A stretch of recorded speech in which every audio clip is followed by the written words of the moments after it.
Leaders are addressing what they call a breakdown in coordination that left the city's ice rink closed this winter. Ashland officials say changes are now underway to make sure it doesn't happen again. Thanks for joining us. I'm Samantha Cadera. For weeks, we've been tracking questions around why the ice rink never opened. And new at 5 tonight, city leaders say they've identified what went wrong and how they're moving forward. Now, this update comes just 11 days after the Parks and Recreation Director resigned, effective immediately. Newswatch 12's Danny Stepanovich is live in Ashland outside the ice rink with what he learned from city leaders today. Danny, you spoke with the mayor?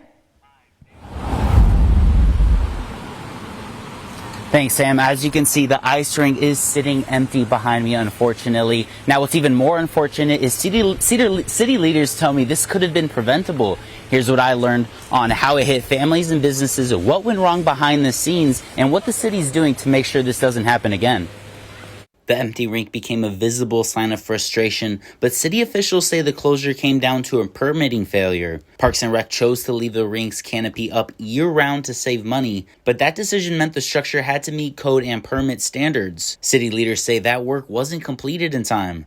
They point to coordination issues with the right staff not involved early enough. Now, changes are underway.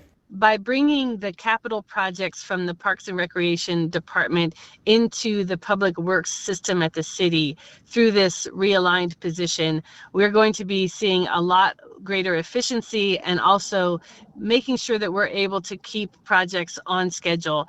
The closure also hit the local economy. A drastic change in just foot traffic through the winter months.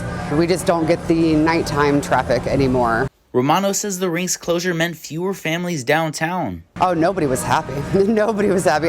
My first thought was I felt bad for the families. I felt bad for the families that have done this for 10 years. The city says the Parks Department and Council will now hold joint meetings, while the Public Works Project Manager will oversee park capital projects, and regular updates will go directly to the city manager's officials.